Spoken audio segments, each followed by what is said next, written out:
Olá, minha amiga, meu amigo. Semana terminando e hora de ler para vocês, com comentários nas entrelinhas, o meu artigo que saiu em 38 jornais no meio da semana. Como os acontecimentos estão se sucedendo assim a cada hora, eu vou ter que atualizar algumas coisas que eu vou ler para vocês. Mas o assunto é esse que está aí. Trump, Lula, Supremo, Congresso. Então, lembre-se de se inscrever se ainda não fez isso e ao final de deixar o gostei ou não gostei. Vamos ao comentário nas entrelinhas também.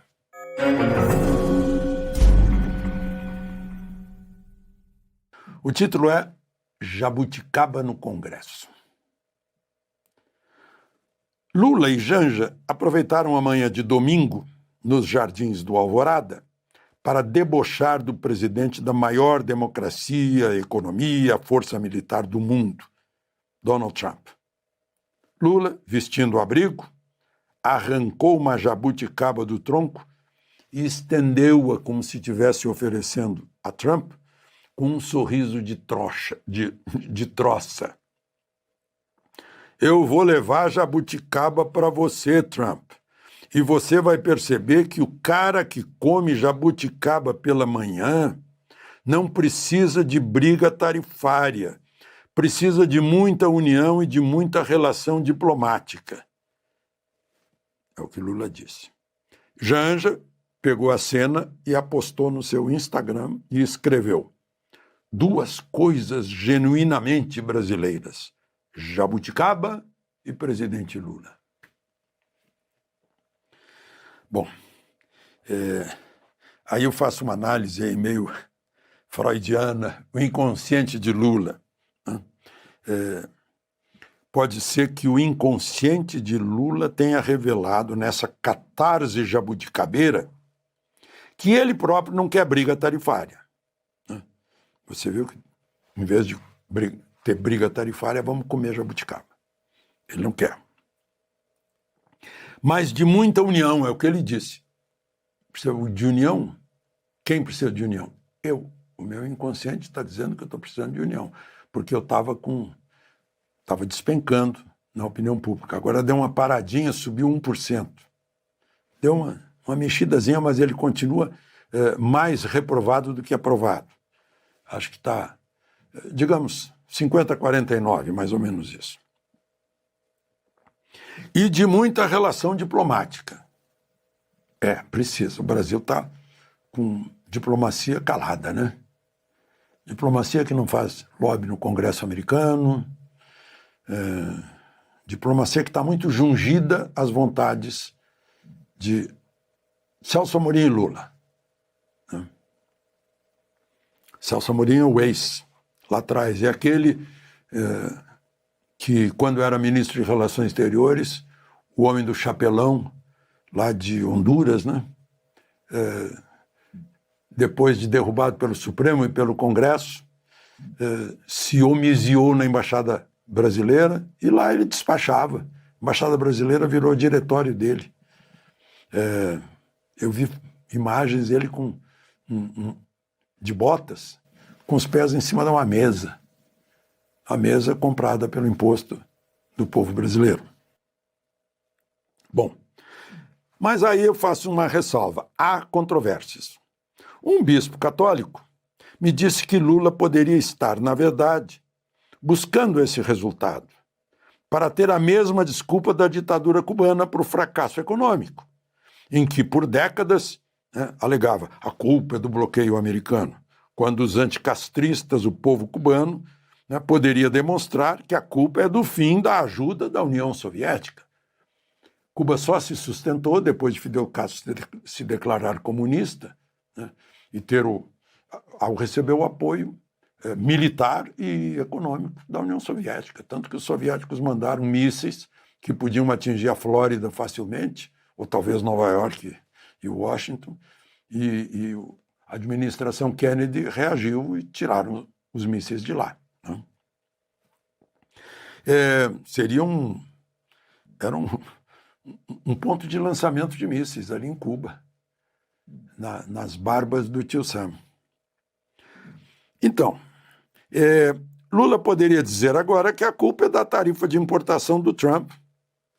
Talvez isso até alivie Bolsonaro, né? Porque Bolsonaro é culpado de tudo no governo Lula. O PT está governando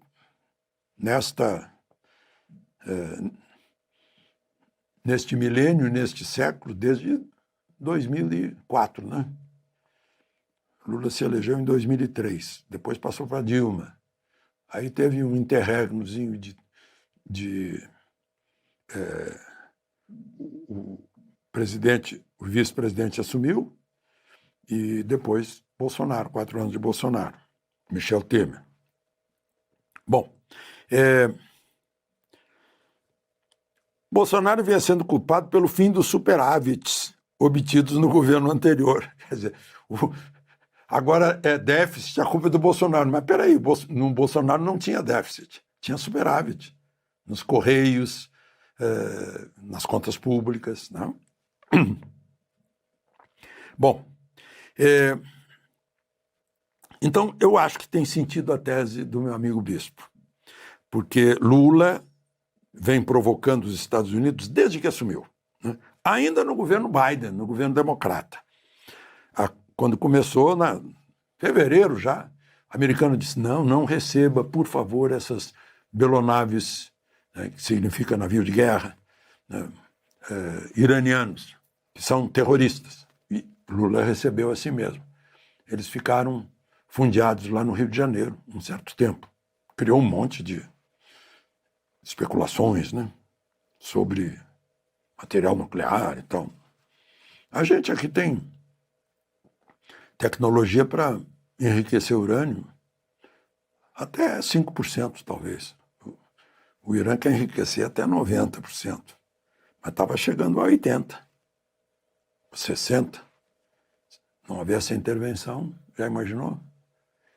Regime teocrático com bomba atômica, bomba nuclear, para varrer Israel do mapa. Era esse o objetivo. Bom, quis tirar o dólar do BRICS. Essa é outra história. A Índia não pode nem ouvir falar nisso, está fechando acordo com o Trump. O Putin e o Xi Jinping dizem que nem falaram nisso. Era a ideia do Lula. E desafiou Trump ao dizer que não tem medo de cara feia. Gente, nem o Ayatollah, nem o chinês, nem o russo fizeram confrontações assim verbais de pueris com Trump. Não tem medo de cara feia é uma frase que a gente usava no recreio do grupo escolar, né? E essa última foi da Jabuticaba, um recado de presidente a presidente, sem passar pelo Itamaraty, que deve ter tido arrepios quando viu nas redes. Um presidente da República, quando fala com outro presidente da República, isso é através do Ministério de Relações Exteriores do Brasil e, no caso dos Estados Unidos, através do Departamento de Estado. Não é assim, né? Eu vi Bolsonaro conversando no telefone com o presidente da Colômbia, com o ministro de Relações Exteriores ao lado dele, dizendo coisas, tal, ajudando e mostrando os caminhos. É um diplomata que estuda a vida toda, desde o Instituto Rio Branco, para ter os caminhos de conversa em alto nível. Essa conversa da Jabuticaba só passou pela Janja, né? Não deve ser fácil para diplomatas com a história que aprenderam o pragmatismo responsável, terem agora que manejar uma política externa ideológica e anti-Ocidente, especialmente contra a maior potência do planeta. Pois é, o ministro Barroso, por exemplo, né, tornou público uma carta em que começa se queixando que o Itamaraty é que deveria ter reagido à carta de Trump, ao justificar a manifestação dele como chefe do judiciário.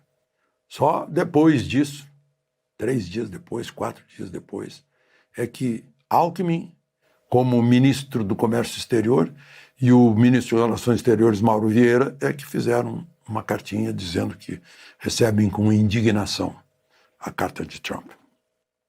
Final, parágrafo final. Lula precisa mesmo de muita união. Sua popularidade cai até nos estados onde o Bolsa Família supera carteiras de trabalho assinadas. Agora, nessa última pesquisa Atlas Intel, deu uma paradinha. É todo mundo falando em Lula, né?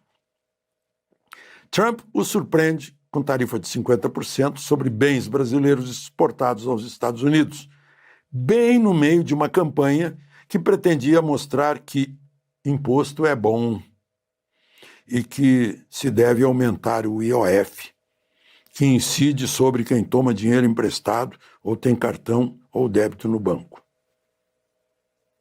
E o ministro Moraes derrubou o decreto legislativo que impedia esse aumento e conservou o decreto do Lula, só tirando um pedacinho lá que estava exagerado. Pois é, um ministro do Supremo que não tem um voto e contraria o Congresso Nacional, a maioria do Congresso Nacional, que tem 81 senadores e 513 deputados, todos com mandato da origem do poder. A propaganda tenta jogar pobres contra ricos. Na verdade, o que Trump impõe a partir de agosto é uma sanção por causa do que chama caça às bruxas no Supremo. E a forma de Lula resolver é começar o dia comendo a jabuticaba da anistia com os seus deputados e senadores no Congresso Nacional. De Brasília, Alexandre Garcia.